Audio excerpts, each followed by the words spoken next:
we're going to get started right now. So enjoy the next 45 minutes. We're just going to pour lots of knowledge and examples and experience that we have been through. We have different backgrounds, different types of podcasts. So you are in the right place if you're looking to scale your podcast.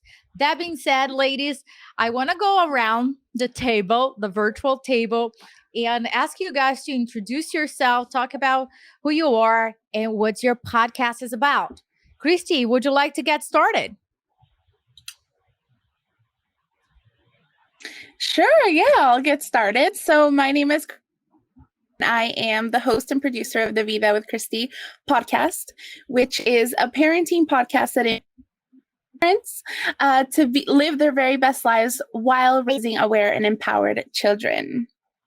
I am from Toronto, Ontario. Well, living in Toronto, Ontario. I'm originally from Lima, Peru. And recently I launched her podcast network, which is a network for female podcasters here in Canada. That's amazing. Congratulations. Anne. Hi, good evening, everybody. Thanks, Christy. My name is Anne Teato, and I am the host and founder of the Psychic Matters podcast. And the mission behind the Psychic Matters podcast is to, it's a free resource that I set up for people. Obviously, podcasting is free at the moment, to investigate the teachings of experts across the world to bring you their wisdom and their guidance and their expert advice. So I'm based in London in the UK, and my podcast is, well, I've just celebrated my first year out there, so I'm delighted it's a year old. Well, congratulations. First year to me was one of the hardest one, but it was one of the most fulfilling one. I made it the first year. So congratulations. Thank you. Thanks very much. Hi, so glad to be here. So I have several podcasts, and I have been in podcasting since 2014. Currently, I co-host and produce the Podcast Editors Mastermind, which is about the business of podcast post-production. I'm also a podcast producer, editor, and consultant, and I work with everybody from Fortune 500 companies to small independent podcasters. And I run a community for anybody, females in the podcast post-production business, which is absolutely a joy to run. And I think it's so important to be part of communities of other podcasters because you learn a lot from being part of a tribe, and it's essential for us to support one another. Absolutely. Carla. Yeah, thank you, Andressa. I'm Carla Magdalene, and I'm the host of the Wonder and Wellbeing podcast that's all about raising awareness of the importance of holistic education and wellbeing. And I do a combination of solo, guest interview and group discussions, and we talk all about things that overlap with wellbeing and education. It's mainly aimed at parents and teachers of kids between the ages of 5 and 14 years old. But also going back to what you just said about podcast community, I'm also part of a group podcast called Podcasters Unleashed. And I get a lot of satisfaction out of that because it's a group thing. And we're from all around the world and we talk about all sorts of different topics. And I find that is much more fulfilling in a lot of ways than my individual podcast, funnily enough. And it kind of leads me to looking out there for different opportunities to get involved with other podcasts, which is a really nice thing about podcasting because it's a huge community. Absolutely. Awesome. Lauren, my dear. Oh, hi. I'm Lauren Abrams, and I'm an attorney, and I also, completely unrelated to that, have a podcast, 52 Weeks of Hope, where we discuss what's the hardest challenge you've overcome, that you're proudest of overcoming, and how'd you do it, and what's your message of hope. And we get to realize that we're not alone, and we get ideas of how to feel better right now and how to live your best life. I interview elders and statespeople, all kinds of religious leaders of different kinds of religions, and it comes out of my own dark night of the soul after I came out of that. and kind of was like, what the hell was that? And I started interviewing a person a week for a year for my own quest of what's the meaning of life? Why are we here kind of a thing? And it was so rich and so good that I started a podcast and had to share it and to be of service of others. And from that, a lot has emerged. So that's amazing. Congrats. I know you were super busy, but thank you so much for hopping in here with us. Yes, absolutely. Your beautiful faces. Like I've been sending you messages and you all made it. So I wanted to say congratulations for figuring out the system. You're moderating. It's awesome to see all you beautiful faces here today. I've got to go to Satoshi is Female, which is all about crypto, women in crypto. And I'll be at the reception tonight. And if you guys don't make it for whatever reason, we're doing a lunch and learn with the Podcast Academy that I'm inviting you all to. I'll send you a calendar invite, but hopefully you have a great session. And I'm looking forward to watching your recording. It's all being recorded and it's going to be shared on our digital library, ladies. So thank you so much. And make sure you leave some nuggets in for the young women and girls that are going to be listening to what you have to say today. Thank you. You bet. Thank you so much for the opportunity. Bye. Bye.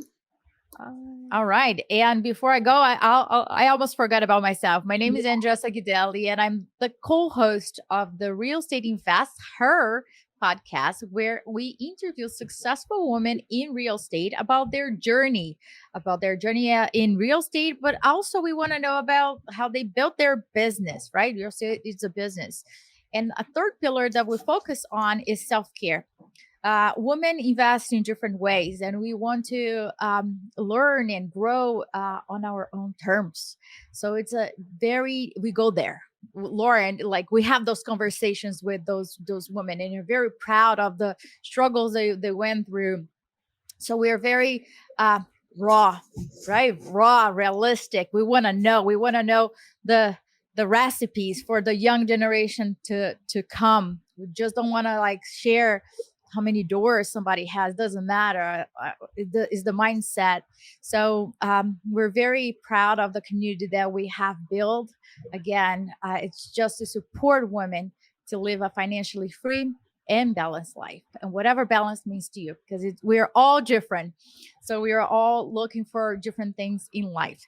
So that being said, you guys have been doing podcast different time frames. I want to go around and talk about sustainability, right? Because we have different desires. And for a lot of people that are starting podcasts, it might sound really exciting from one point, but really overwhelming from a different, point of view. So let's talk about how did you make it work for yourself? What did you do that allowed you to be able to be consistent and build a solid foundation for your podcast? How about you, Lauren? Want to get started?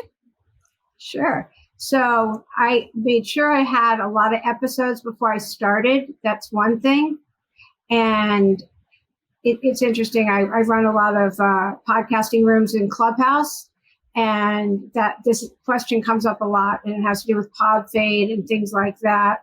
And I need to make sure that, there's always weeks where you're like, oh my gosh, how am I going to keep it going, because I work and the kids and the podcast and I publish weekly, and I had to stay true to what my message really is. And somebody asked me, can I have my podcast get out on your episode? And all of a sudden on Mother's Day, I was like, that's not the right podcast for me. And I had to do a switch and put something else out that was dynamic and good and true, and I knew would be right. And I had to spend most of Mother's Day working on my podcast, which didn't make the family happy. And then I had to do the intro and the outro and finish my day yesterday, and then do my Clubhouse room. And I was up late last night, and I have an editor, I have all that. And you think, and part of me thinks, oh, if I was Brene Brown, I'd have this whole crew and I'd have all these people doing it for me. But the truth is, nobody cares about your podcast. Nobody cares about my podcast like I do, is what I was told. And it's the truth. There's certain things only I can do. And I still, at the end of the day, I need to be the one to listen to it and have it reflect me and who I am and what I wanted to say for the people that I wanted to say it to, and give the message of hope that reflects me. So it has to, for the sustainability, it has to be talking to the people I want it to be talking to, and let people know, just keep going. It gets better. Whatever we're going through, it gets better. I've been there. Just keep going, because that's my message. And so the sustainability is just keep putting your podcast out there. If you're listening, you're into podcasts or you want to put one out. And so it's worth it. So just keep going with your podcast, because we love doing them. So hopefully that answers the question that you wanted. I'm going to open the floor for all the ladies if you want to jump in and share. Yeah, for me, I think it's really... Want to mention... Oh. Carla, did you want to go first? I guess I'll call your guys' names, because we have a little delay, so we don't have that. All right, Carla, you wanna jump in, and then Christy? Yes. Awesome. Yeah, for me, it's really important to have something you want to talk about. And that sounds really silly and really basic, but you can run out of things to talk about if you don't have it clear in your mind what you're about, what your vision is, what your values are, who you're talking to, and what you're trying to say. And sometimes it takes some practice, I reckon, to get that right. It takes some experimenting sometimes, finding your voice, finding the things that you're most passionate about, doing a few episodes and then thinking, this is okay, but it's not what I really love, or it's not what I really want to get out there. Or it's not what people need. I think having a basis for adding value to other people's lives is really important, because that's what drives women. It's just that whole concept of service and helping people. It's just innate to us. So I think whatever it is that sparks you and gets you fiery, whether it's relationships, kids, whatever it is, I think having that and having lots to talk about gives you a podcast that's sustainable. And something that's going to really get you passionate and get you sticking with it through those hard days that Lauren was talking about, which we've all had as podcasters. When it means something to you and you know that people are waiting on your episode, it makes you get out there and get it done. So I would say that's really important, just having that passion for your topic. Great. How about you, Christy?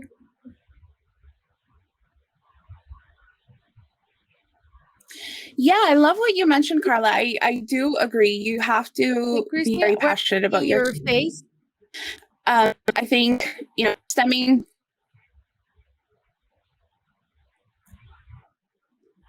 I don't see your video. I don't know if something is off. I can hear you and I can see you all. Can you hear me? Yep. Yes. Yeah. I don't see her. Do you guys see her or no? I don't see your video, but we can hear you very well. Okay. If you can hear, I think stemming from my background in digital marketing strategy, for me, it is important, I said about that passion, and high quality content.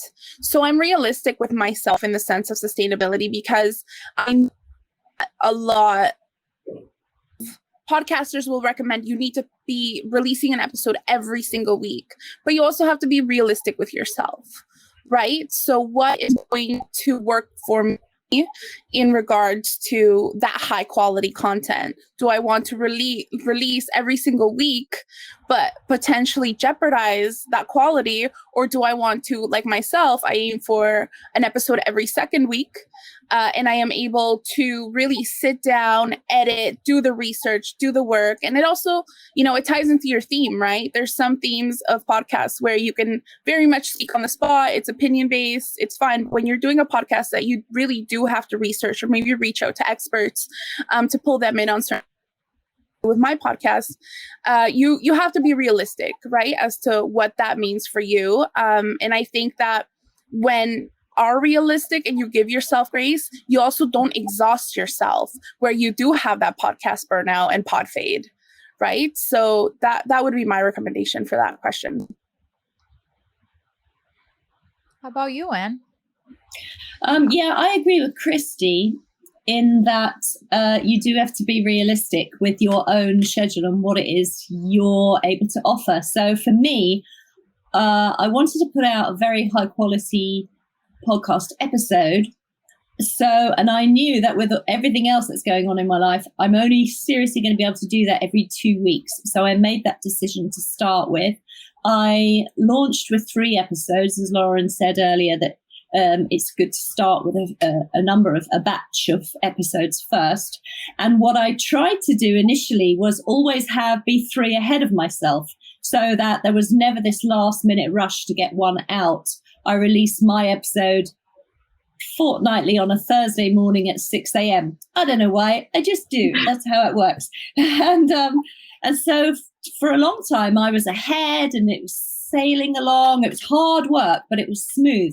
And then a few things happened in my personal life, family issues. We know how that goes with children and other family that need you. And it pulls you out of your schedule. And then you're treading water thinking, oh my goodness, what's going to happen now? How am I going to get the next episode out? And so that's kind of where I am at the moment. I'm not 3 ahead. I'm very much putting out the next one and then thinking, oh my gosh, then it's the next one. And so I'm playing this catch up, but, to sustain it, and to stop the pod fade and to stop me thinking I can't do this all by myself.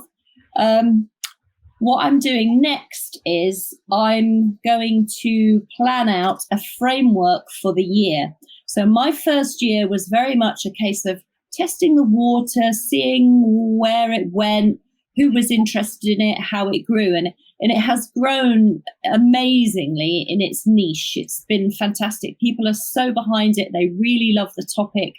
And so for the next year, I want to, instead of grasping at people to interview, oh, will you be on it? Will you be on the show? I want to think to myself, okay, to sustain this going forward, not just for me and my ability to produce it, but for people listening, I want to have a kind of a more of a plan as to where it's going, where I want to steer it, the type of topics I want it to go in, the kind of direction of it, so that it's a little bit more coherent going forward. So a little bit of forward planning is required.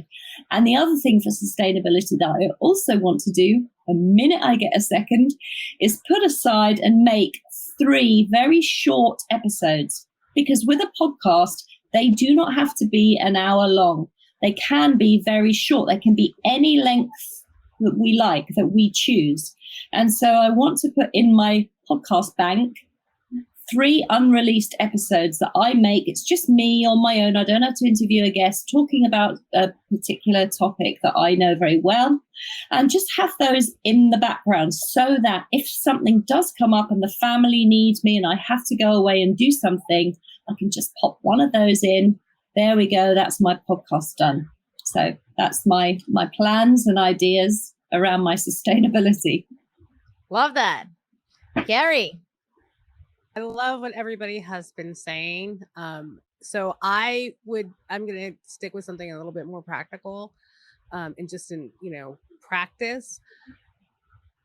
Make templates for everything you do that you repeat, right? If you can streamline, invest a little bit of time up front, to make a template for your editing. If you're editing your podcast, make a template for your social media posts. Write down all the hashtags you want to use.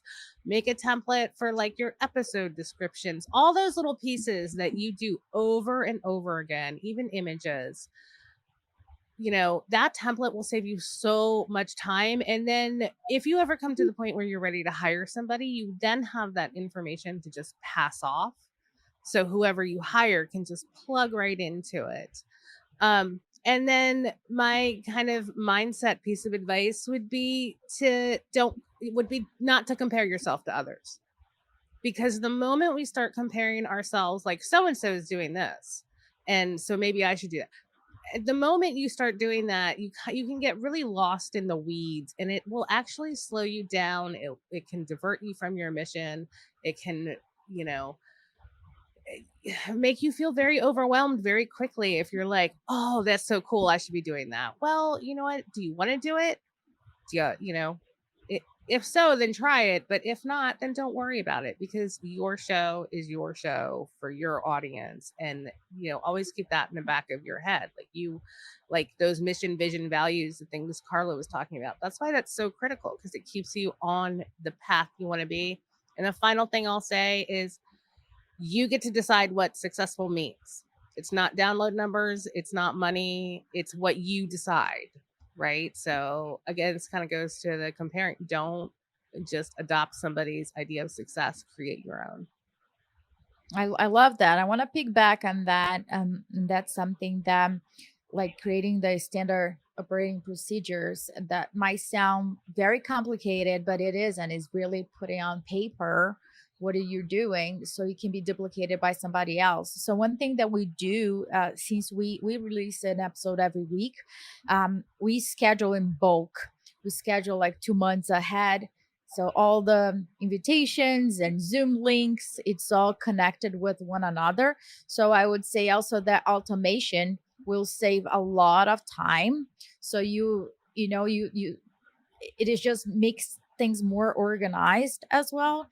So we also use, right now we are using Airtable, but we have been using Google Forms for a long period of time. So where people can come, put their names, all their information, their bio, their headshot. It's easier for us to find. So, because at the beginning we struggled a lot with back and forth emails, and that took a lot of time. So I highly recommend creating procedures that will facilitate, and you don't need to do it everything at once. You can start it by doing like, okay, what can I automate this month or this semester, this quarter, this semester, this year, something that can get out of your plate. And it's a standard, right? It's a standard invitation, it's a standard confirmation, it's a standard thank you. We're asking them to promote the show when it's live with a graphic.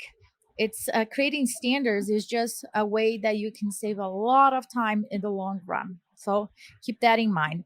So we have been talking a lot about our audience, right? Our avatar. I want to talk about the importance of really knowing who our audience is so we can serve them, because we might think they want to hear about something. We might want to talk about something, but is this what our audience wants to hear? So if somebody's starting right now, and how do they know what their audience is, and how they can figure out which path they go when determining who is the avatar? Carrie, you want to start this time? So my first suggestion would be to ask people, create that elevator pitch for what you think your show is going to be, and start asking people and see how it resonates, see if they understand it, see if it lands with them. And the people that get really excited about are the people you want to have deeper conversations with, because they are out there. And anytime you go, and I know it's COVID time, so we're not specifically going out, but if you're in a group of people, pitch them your podcast idea, and then go deeper with the people who are really excited about it. Take notes, and work your idea through that. Build your avatar through that. Love it. Carla. Yeah, I agree with Carrie 100%. And I would also add to that you need to know what you have in terms of strengths and where you've been in life and how you got those strengths. Because usually those will connect very closely to your audience and who's going to want to listen to you. Because podcasting is really a lot about providing solutions, whether that's be the information from experts that Christy mentioned earlier, or what Anne is talking about of who she brings.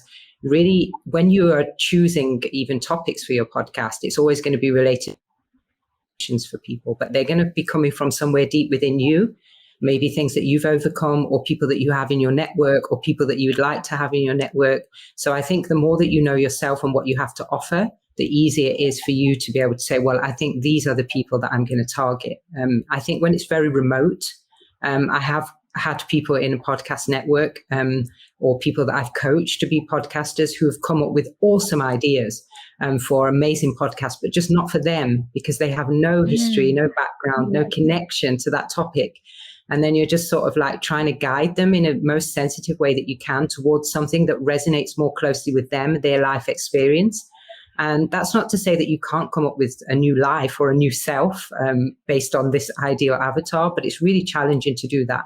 And I think that you can burn out much quicker and also lose faith, especially when you don't build that audience up in the beginning. And if you choose to go a completely different route, then that's fine. But you need to be prepared for maybe a slow build or be prepared to get other people on board who can maybe connect and relate to that audience avatar much easier. Love it. Anne, how about you? You have built a community within your first year. Talks about it. How were you able to define who they are? Yeah, it's interesting, and I'm almost sort of nervous to answer the question, to sort of speak about it, because I feel like I don't know enough. So I can only really go by my own experience and what I did in my corner of the playground. My podcast, once again, is called Psychic Matters, and it's about exploring spirituality and where spirituality meets science.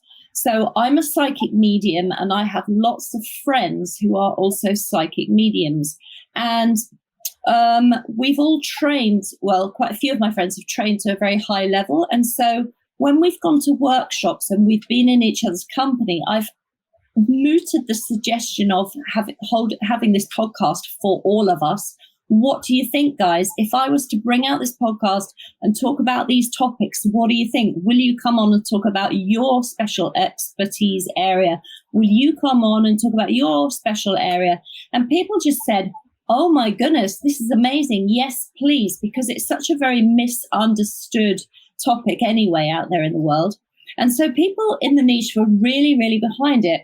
And so then I created a little Facebook page for it, a Facebook group, as we do for our podcasts.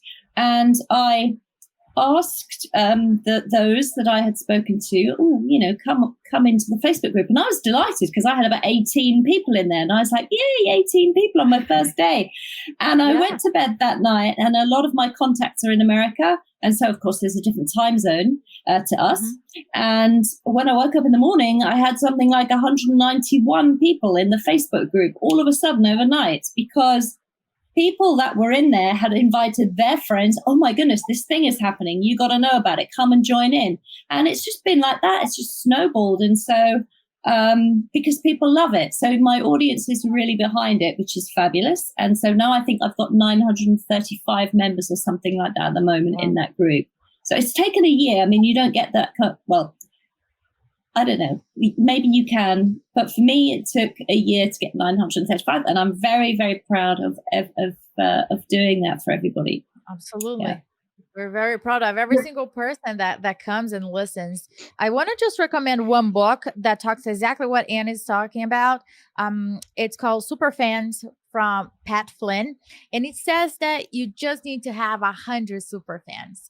So it's not like you're begging for people to be your fan or anything like that, but are people like Anne's friends that are inviting other people. And then it's just a compound effect, right? It's a snowball. So check it out. It's a super easy read and super valuable. A lot of strategies there that work very well. Christy, how about you? So I love that you mentioned that book. I'm going to have to check it out, because that's kind of where I come from with my audience, because I am in the parenting space. My primary audience is moms, millennial moms in particular.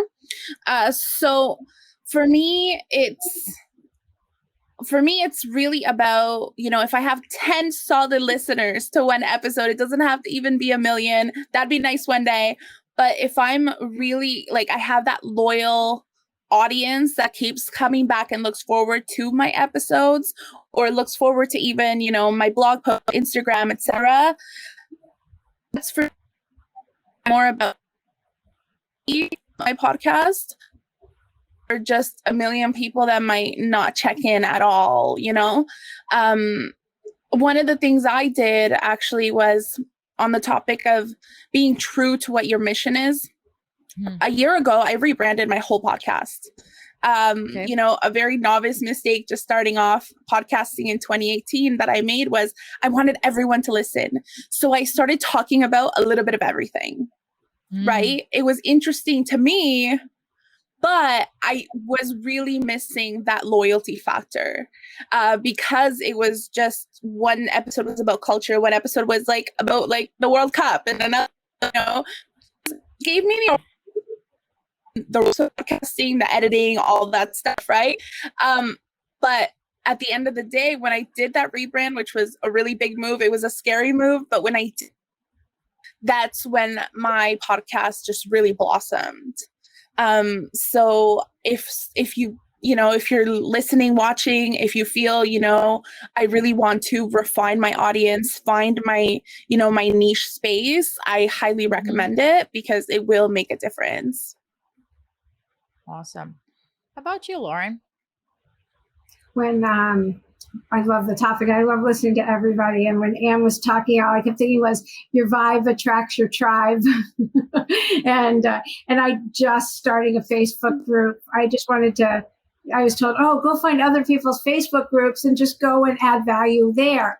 But every time I go look for them, they seem like sales things. I don't know. I just can't seem to. So I was like, all right, I'll just start my own.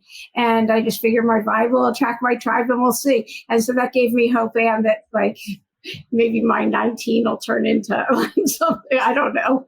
And hopefully not a bunch of salespeople will come. I have no idea what I was looking for, but I was told that to niche down, niche down, niche down, niche down. And I know exactly like that one person I am speaking to. And clearly everybody needs hope now. And even like, and everybody's been through it since the pandemic and everything else. But I know I am talking to that one avatar, which that word to me used to just be something in a movie, but now it's, but I know who that one person is that I'm speaking to. And I just heard today that I better know what the problem is and I better be solving it. I wrote that down. And it was said very strongly and succinctly, not to me. I just was listening to something, and as I was getting ready this morning, and I went, okay, it's so simple, but it's true. And it's true in so many arenas, but especially I wrote down for my podcast because that says it all. But when I'm thinking about, do I need all of this in my podcast? Because really my attention span these days is 20 minutes. So is my avatars any longer? Because I just talk when I'm interviewing somebody until I get this gut feeling like, okay, that's good. Like I just get a feeling. I don't have a set amount of time. So people say they're breaking their podcast down into a couple of episodes. If it's like say mine was 40 minutes. So then do I just cut it in half? Like I don't have an answer to this. I'm just but I suppose we niche down, and so I'm really talking to one person in my interview. That's what I've done. That's awesome. One thing that people sometimes struggle, and we talked about this, especially when you're started, is the theme, right? The theme or who we're going to interview about it. And one thing that I want to share is that at the beginning, what we did, it was tied up to what you're saying, Lauren, is like, you better resolve their problem. So we were seeking for the problems, right? In our case, are women who invest in real estate. So we looked into other Facebook groups. We didn't create one when we started. It was a second thought. And we were really researching on those groups, several groups across the world, and we were paying attention to what the community was saying, what were the questions, right? And from there we kind of created a schedule, right? Let's talk at some point, we're going to talk about those issues here. how to invest out of state, for example, or how to balance a life when you have children, all of it. So we touch base on those type of subjects that sometimes it's not the most prettiest, because we don't talk about it. Most of the shows in real estate is all about the money that is made or anything else, but we wanted to make sure that our audience, it was as real as us, and we were sharing the struggles, the challenges. And that's something that I think that we're talking here about, being who we are and really owning who we truly are and being okay with it. You're going to have people that don't like it, and you're going to people that really love it. And you're not going to serve everybody, right? So your avatar, it's somebody that you want to really nurture. But how you guys navigating with not accepting who you are, but really like owning who you are, and that's it. That's who you are. This is your podcast. If you want to do a minute, 2 minutes, an hour and a half, this is it. Talk to me about this process, Carrie. You've been for a long time, so I'm sure you're a roller coaster, right? Talk to me about it. So in the very beginning, it was very uncomfortable, right? To like kind of be on display. And that is something I think that everybody's going to have to go through and work out. What are your boundaries in sharing? How much of yourself are you going to share? How much of your personal life? And I think before you can like really step into your who you are and who you are as a podcaster, you kind of need to establish those things. There are some growing pains. It's going to be a little bit uncomfortable at times, right? But the more you do it, I think the easier it becomes. And it's podcasting is transformative, and I credit podcasting with being a better advocate for my son, because it's actually physically allowed me to use my voice, get comfortable with my voice, get comfortable with like interjecting. So I don't know.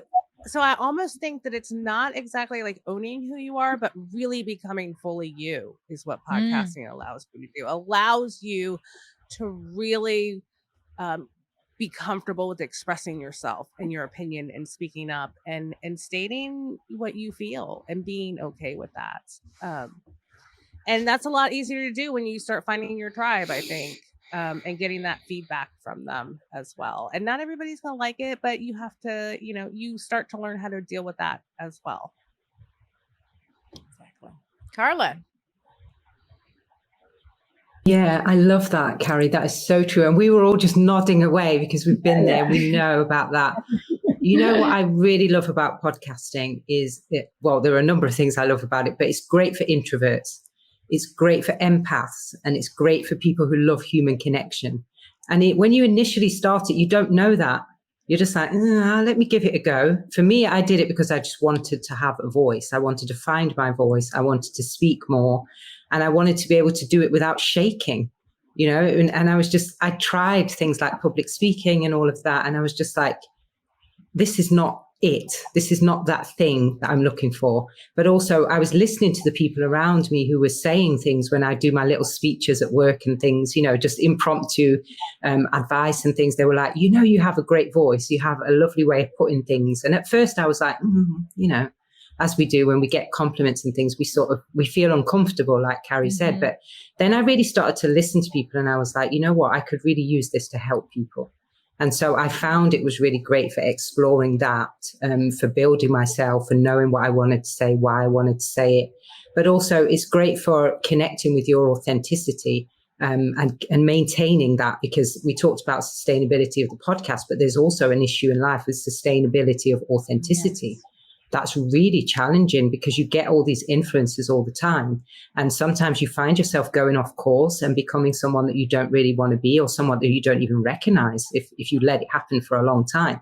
So I think with podcasting and continually using your voice, continue repeating your values, connecting with the same people over and over, helps you to keep in touch with your authentic self. So that's just one chain of thought.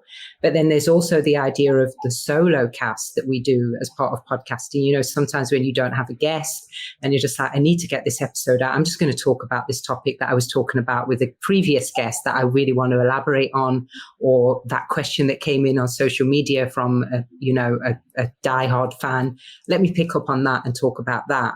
And I think that's a really good way to stay connected to yourself and your own authenticity, but also to forge those intimate connections that you have with those fans, because you have that hardcore of fans, don't you, that are always on your social media, that drop you emails, that give you feedback on things.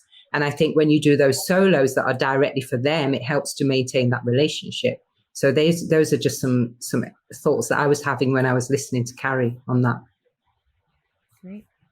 Lauren, want to jump in? I was so into what Carla was saying. I'm like so listening to all of you. Now Our voice is just like so soothing. Yeah, it is. And I love it. You do have a great way of putting things. So I forgot the original question. You have to. We are talking about owning who we are, or discovering who we are and being comfortable with it, even though we are not going to be able to serve everybody.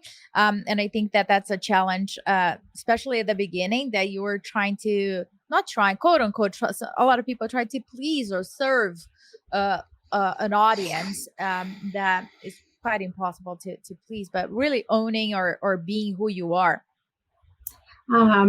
Yeah. And I think one of the surprises, so I videotape all of my podcasts, although to this day, I can't imagine who watches a podcast. To me, it's an audio medium, but I love seeing the person I'm interviewing, and they're all up on YouTube. I don't know if anybody's ever actually watched besides me. Sometimes I'll go in and go, and it is on there, but I don't think anybody really watches, but who knows? Anyway, but watching and having that connection, by the time I'm done interviewing somebody, I feel like we're best friends. And I am so, just like I was listening so intently, Carrie, like we were all nodding, and I wanted to be like, yeah. And just listening to how everybody's answered, I was so intent. By the time Carla was done, I apologize. I forgot like the initial question. So, but I feel like I'm best friends with everybody. But if I'm guesting on a podcast or doing the interview myself, I feel like we're all besties and we're just going to go out, like we're going to be friends forever. And so I don't know if anybody else feels like that, but that's how I feel. And I completely am an open book and give up myself. And my first episode, not the trailer thing they put out, but my first one, when I made that, I just did like a perfunctory 15-minute, okay, I'm done. And I knew in my gut, like, no, I didn't do it. I didn't reveal myself. I didn't want to. I want to interview everyone else. Like, no. And I did it. I just purged. There it is. And I kept thinking I could die tomorrow. And so who cares? That was how I got through it. Because I didn't want to release it. I didn't want anyone to hear it. I didn't want like my kid, like, I don't know, whatever. And the truth is the stuff that I was so scared about, anyway, nobody cares. The stuff that gives me shame, or I was like, no one cares. Like, oh yeah, whatever. And they go on and think about themselves anyway. Nobody gives it a second thought. So so after that, there's nothing. Like, what am I going to say? Who cares? Exactly. Just release it. Yeah. Like, it's out there. It's in episode 1. And by the way, before I interview anyone, if they have a podcast, I go back to, why did you start your podcast? I go back to your first episode. I'm a guest on a couple later this week. I'm going back to see what they're for, because I want to know, okay, why'd you release yours? I know what I put in mine. But so anyway. How about you, Christy?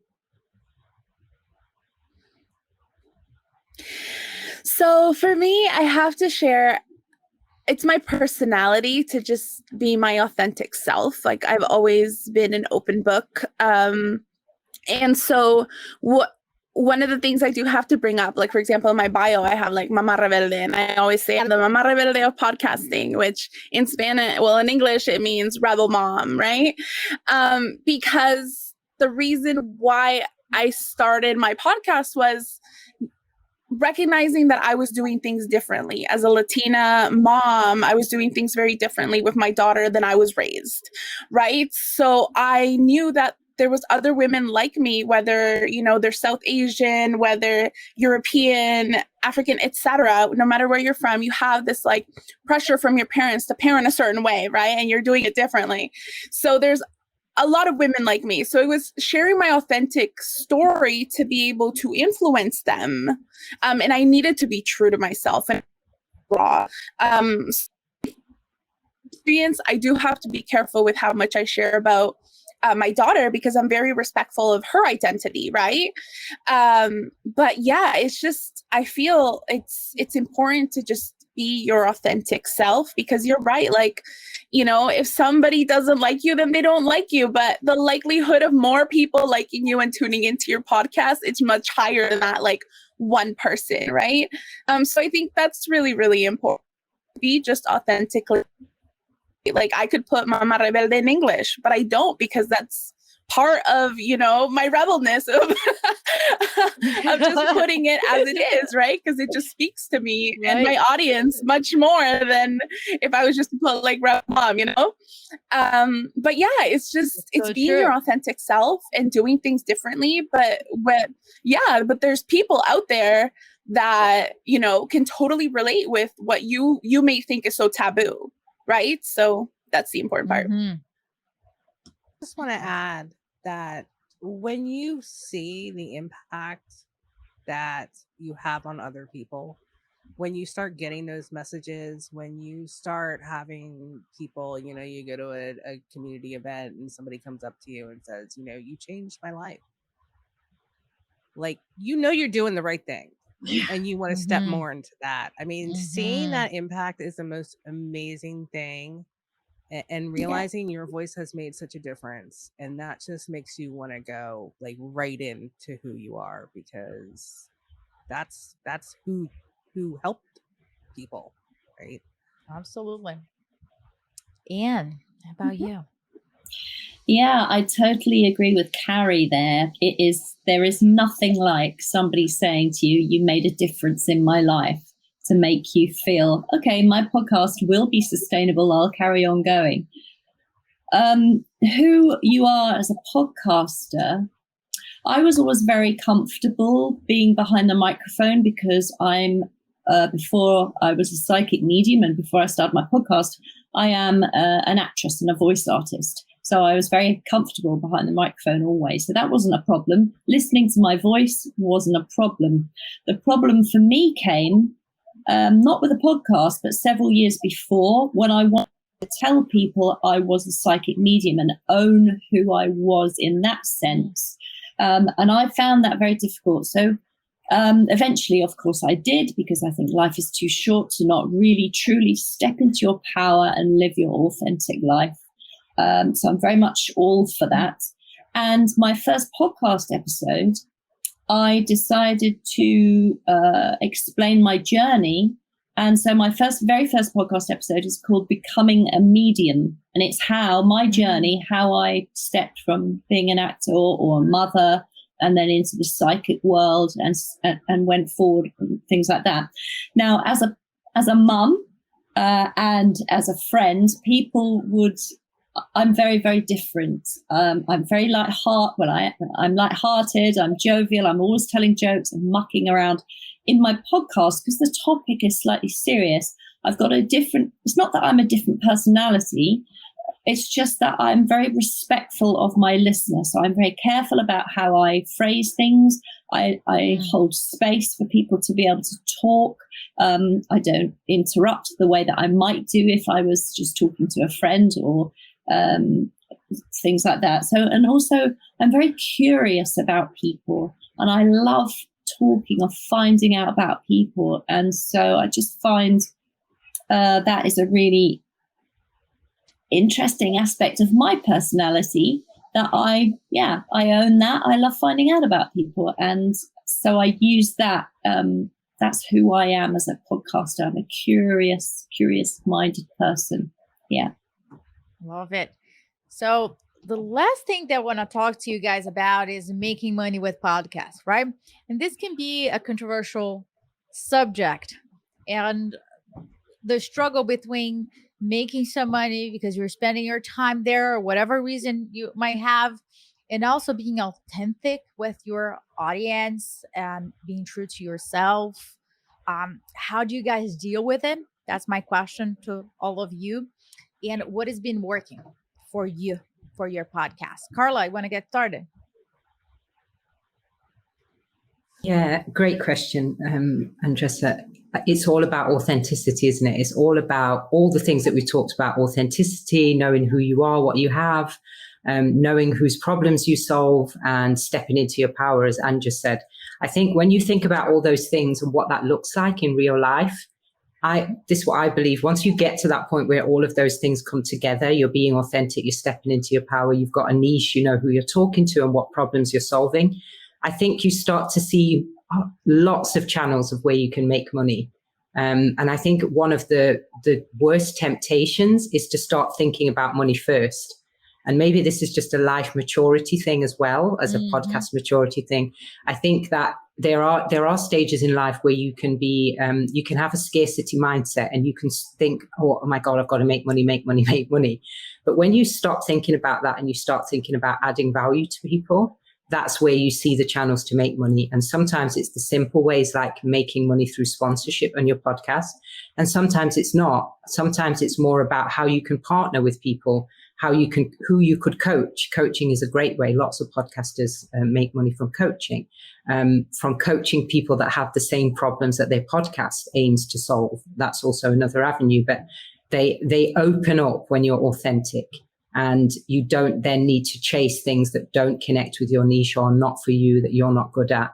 And I try to stick as closely to that as possible, even in times where I'm not getting great invoices. And you know, it goes up and down, especially if you're a freelancer or you do freelancing and podcasting on top of it, like what I do. It's okay to have good months and bad months. And it forces you to have to do things like manage your finances better, make sure you keep all your receipts in order and, you know, have a budget and all those kinds of things so that you can, when you manage that and you have everything running smoothly like that in your financial life, it helps you to be able to focus on your podcast, stay authentic, and not take on things just for the sake of money, which in the long run can lead to those issues that we talked about earlier, which is not being able to sustain your podcast. Why? Because you're doing too many speaking engagements when you know they don't really resonate with you, but you're just having a short month. So you're like, okay, I'll take it. Or you're doing extra coaching when you're not really feeling it, you know, or doing extra hours in things. So for me, I think that's really important. You have to do all of those things that we spoke about, and then the money will come. And that sometimes it takes a bit of faith in yourself and also in the universe or whatever higher power you believe in. That if you're doing things for the right reasons, the money will come. Awesome. Carrie. So I totally agree with what Carla says. I think that's fantastic advice. I know for myself and for my clients that podcasting is a service, right? We are serving our audience. And when you think about it that way, what kind of money making things are going to serve them? So and I say this because your audience will also tell you what they want from you, right? They will say, do you have a Patreon? I'd like to give you some money to support you. Or do you offer coaching? Like, they will tell you they want a course, or, you know, they want this or that, and they will tell you they're willing to pay for it. I think getting comfortable with then asking them or telling them that you have, you know, something for sale, or you have a Patreon, or, you know, that you're going to have a kind of transactional relationship with some of them, and being comfortable with that. And that's okay, because you're creating free content. And so anything else for them and for you is gravy. But yeah, definitely don't start out with the mindset that you're going to make a ton of money podcasting in the beginning, because I think you have to kind of go through and pay your dues first and make sure you're really serving your audience and putting all the systems in place, because when you start making money, you're also doing more work. And that's why sustainability is so important if you want to monetize your podcast, because it is work. A sponsored deal is work. It isn't just, you know, $50 in an ad. It's $50 recording, editing, sending data reports to your sponsor, all these different factors that go into it. So, yeah. Awesome. Christy. Yeah, I definitely love what Carla and Carrie have said. I think it is important to be real. I want to bring up that I am, like, for me, for podcasting, I get to be picky with my that's also my privilege of being able to self-fund my podcast, right? Or if I don't have a sponsorship, or if I'm not working with a certain brand, like, that is my privilege, that I'm able to say this brand doesn't fit me. I know in some cases with some podcasters, for their hosting, etc., these expenses that come with podcasting, they do have to take certain jobs. And I think it's important to bring that up because that is a very real aspect of podcasting, whether it's a Patreon, whatever it is, right? But for me, it's been great. I affiliate marketing. I've worked with different brands. Now I make not only for podcasting, but I also make content on Instagram videos and such, because blogging is where I actually got my start into the content creation. So I've been able to be selective. I've been able to have awesome opportunities as a result of that. And now with my podcast that has released, it's been of like, hey, by the way, did you know I have a podcast too? And that's where that interest has come in, right? But yeah, I think one of the things that we don't often recognize starting off podcasting, you have to have that little bit of self-funding. You have to have that monetary background to start it. So a lot of the time, station decisions that you do make for your brand do rely on whether you use your full-time job, or whether, you'll be able to release the next episode next month because you have to pay for the hosting, right? I've talked to a lot of people who are like, what do I do? Do I go with paid or no paid hosting? Because I don't know. I want a podcast really badly, but I don't know if I can afford it, right? So I've coached people through those aspects, right? So, yeah, I think it's great to have those options, but you do X in mind. Yeah, and following the same path, it's your choice. At the end of the day, is your choice. You can monetize your podcast if you wish. You don't need to. You can use your podcast as a funnel, right? That's what you're giving it for free for people, and then you can monetize. You can offer your services, your products in a different way. But the podcast is how you put your word. One of the tools, right, that you put your word out there, and it's very efficient. It's on people's hands. It's easy to listen to, and I just want to encourage you to embrace the journey, right? If you guys are just starting out, embrace the journey. You guys got a lot of different tools and strategies over here, but use them. And if they don't fit you, don't put pressure on you. Create what works for you, for your family, for your business, and for your audience. That's what really matters. And you are unique, and your voice really matters. And keep going. We will be always here. Get in contact with us. This hour has been really, really amazing. We'd love to continue this conversation. You guys have other sessions that you want to attend, but thank you so much, everybody, for being here during this hour. I look forward to connecting with you guys outside here because I'm super excited. Thank you. Thank you so much. Thank Definitely. Thank you.